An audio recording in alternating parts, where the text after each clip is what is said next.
জয় মা তারা, জয় গুরু বামদেব। অ্যাস্ট্রোবিলিভ পরিবারে আপনাদের সকলকে স্বাগত। যারা ফ্রি প্রেডিকশন নিতে চাইছেন তারা কমেন্ট বক্সে তাদের বার্থ ডিটেলস সঙ্গে দুটো প্রশ্ন আপনারা করুন, তার উত্তর দেওয়া হবে। পেড সার্ভিসের জন্য আপনারা ডেসক্রিপশন বক্স ফলো করুন। বাঁকুড়া থেকে এই জাতক তার জন্মশক্তি পাঠিয়েছেন এবং ওনার কেরিয়ার সম্বন্ধে কিছু প্রশ্ন আছে, উনি জানতে চেয়েছেন, তার উত্তর দেবো। জাতকের বর্তমান বয়স 24 বৎসর 11 মাস। আমরা সর্বপ্রথমে দেখে নেব জাতকের লগ্ন। জাতকের মেষ লগ্ন, বৃশ্চিক রাশি। যদি আমরা অবকারহ চক্রটা দেখি তাহলে আর একটু সুবিধা হবে। আমরা দেখতেই পাচ্ছি মেষ লগ্ন, বৃশ্চিক রাশি, অনুরাধা নক্ষত্রে জন্ম। নক্ষত্র চরণ পেয়েছে 2 নম্বর নক্ষত্র চরণ যথেষ্ট ভালো। কিন্তু যদি আমরা আরেকটু নিচের দিকে আসি তাহলে দেখব বালবকরণে জন্ম। বালবকরণে জন্ম ভালো। এরা যথেষ্ট অ্যাট্রাকটিভ হয়, খুব ইন্টারেস্টিং অ্যাক্টিভিটির সঙ্গে এরা যুক্ত থাকতে ভালোবাসে। এরা ধার্মিক হয়, দার্শনিক হয়, এরা সোশ্যাল হয়। সেই সঙ্গে যদি দেখি পায়া পেয়েছে লোহা। এই লৌহ পায়াটা জ্যোতিষশাস্ত্রে খুব একটা ভালো মানা হয় না।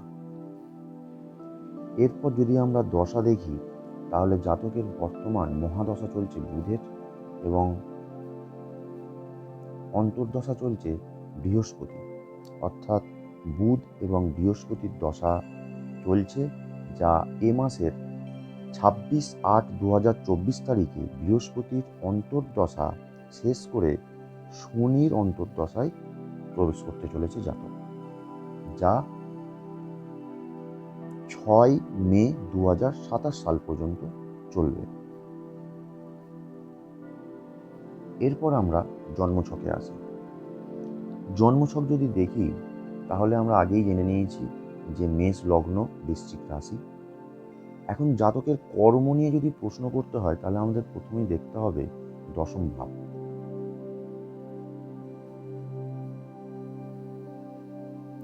দশম ভাবের অধিপতি শনি, যা লগ্ন থেকে অবস্থান করে সরাসরি দৃষ্টি দিচ্ছে সপ্তম ভাবে। এখন আমরা এই দশমের অধিপতি এবং একাদশের অধিপতি বসে রয়েছে লগ্নে। কাকে নিয়ে বসে রয়েছে? বৃহস্পতিকে নিয়ে বসে রয়েছে। এই বৃহস্পতি নবমপতি এবং দ্বাদশপতি, সেই সঙ্গে সপ্তমে দৃষ্টি দিচ্ছে এবং শনি দৃষ্টি দিচ্ছে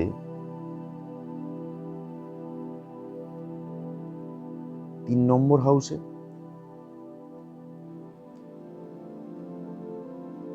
7 নম্বর হাউসে এবং দশম ভাবে। অর্থাৎ আমরা একাদশকে পেয়েছি, 9 নম্বর ঘরকেও আমরা পেয়েছি, অর্থাৎ ভাগ্যের জায়গা। সেই সঙ্গে আমরা আরেকটি হাউসকে দরকার, যা হলো দ্বিতীয় ভাব। দ্বিতীয় ভাবটাকেও আমাদের প্রয়োজন। এখন শনি বসে রয়েছে, যদি লক্ষ্য করি, শুক্রের নক্ষত্রে। শুক্র হচ্ছে দ্বিতীয় পতি, অর্থাৎ আমরা 2 নম্বর হাউসকেও পেলাম। সেই সঙ্গে শুক্র বসে রয়েছে পঞ্চমে, অর্থাৎ আমরা পঞ্চম হাউসকেও পেলাম। তাহলে দেখা যাচ্ছে যে জাতক কিন্তু তার কর্মক্ষেত্রে উন্নতি করবে। সাকসেসের জায়গা পরিষ্কার, কোনো অসুবিধা নেই। জাতকের পড়াশোনার যোগও ভালো যথেষ্ট ছিল। চতুর্থ ঘরে অর্থাৎ কর্কট রাশি থেকে আমরা যদি শিক্ষার বিচার করি, বুধ এবং রাহু একত্রে বসে রয়েছে, যা জাতককে টেকনিক্যালি কোনো লাইনে নিয়ে যেতে সাহায্য করবে। যে প্রফেশনের সঙ্গে যুক্ত থাকুক না কেন, ওনার মধ্যে একটা টেকনিক্যাল ব্যাপার কাজ করবে সবসময়। আবার একটা দিক লক্ষ্য করার বিষয় থাকে, এই চতুর্থে যেমন বুধ রাহুর অবস্থান টেকনিক্যাল লাইনটাকেও ইন্ডিকেট করে, সেই সঙ্গে কিন্তু যে লাইনে পড়াশোনা করছে সেটা পরিবর্তনও হতে পারে। কোনো একটা ক্ষেত্রে গিয়ে পরিবর্তন হতে পারে, ওনার যে ট্রেডটাকে চেঞ্জ করে নিতে পারে। যে বিষয়গুলো নিয়ে আলোচনা করব, সেখানে আমরা দেখে নিই জাতক কোন কোন জায়গাতে বাধাপ্রাপ্ত হবে। প্রথমেই বলি, এই জাতক 12 বৎসর বয়স একটি ফাঁড়া গেছে, 21 বৎসর বয়সও ফাঁড়া গেছে। এই ফাঁড়াটা বা এই খারাপ কিছু ঘটা জাতকের শুধু নিজের ওপর না, ওনার প্রিয়জনদের ওপরও এটা কিন্তু ঘটতে পারে। তাই জাতককে নিজের এবং প্রিয়জনদের প্রতি বিশেষ লক্ষ্য রাখতে হবে। এবং এই সময়টি পুনরায় 30 বছর বয়স যখন জাতকের হবে, ঠিক ওরকম একটি সিচুয়েশন আবার তৈরি হবে। এইটা ছাড়া আর যদি দেখি, জাতকের বৃশ্চিক রাশিতে চন্দ্রের অবস্থান মোটেই ভালো না।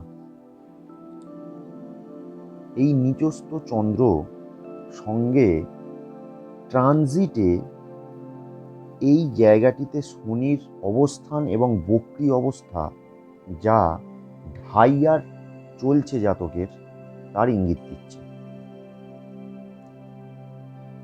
অর্থাৎ এই মুহূর্তে জাতকের এটি সাকসেসের জায়গা। অর্থাৎ যে কাজটি নিয়ে আছেন, সেটা পড়াশোনা হোক, কর্মজীবন হোক, সেই জায়গাটা যে সাকসেস পাবে, সেখান থেকে বারংবার কোনো না কোনো বিষয় নিয়ে উনি বাধাপ্রাপ্ত হবেন। মাইন্ড প্রচণ্ড এই সময় ফিকেল হয়ে থাকবে, নানান রকম অন্য চিন্তাভাবনায় আপনাকে জর্জরিত করে তুলবে। আপনাকে প্রতিটা ডিসিশন মাথা ঠান্ডা করে ভেবেচিন্তে নিতে হবে। কোনো রকম অন্যরকম চিন্তাভাবনা এই সময়টুকু করবেন না, যতদিন না আপনার ঢাইয়া কাটছে। ঢাইয়া কাটলে তারপর চিন্তাভাবনা করবেন। আরেকটি জায়গা যেটা খুবই দেখার বিষয়, এই স্থানটিতে রবি শুক্র একসঙ্গে বসা, অর্থাৎ একটি দারিদ্র দোষের ইঙ্গিত দিচ্ছে, যা আপনাকে আপনার সাকসেসের জায়গায় বাধা সৃষ্টি করছে। সেই সঙ্গে বর্তমানে এই স্থানে রাহুর অবস্থান, অর্থাৎ ট্রানজিটে রাহুর অবস্থান, যা জাতককে খরচার জায়গা আরো বাড়িয়ে তুলবে। এই কটা জায়গা যদি রেকটিফাই করা যায়, ঠিক করা যায়, জাতক আস্তে আস্তে ধীরে ধীরে নিজের জায়গাটা কিন্তু ঠিক করতে পারবে। আশা করছি জাতকের যে উন্নতি বা কেরিয়ার নিয়ে যে প্রশ্ন ছিল, তার উত্তর দিয়েছি এবং কোথায় বাধাপ্রাপ্ত হচ্ছে সেই জায়গাগুলো বুঝিয়েছি। এরপর যদি কিছু প্রশ্ন থাকে, তাহলে কমেন্ট বক্সে প্রশ্ন করবেন, তার উত্তর দেবো। ধন্যবাদ।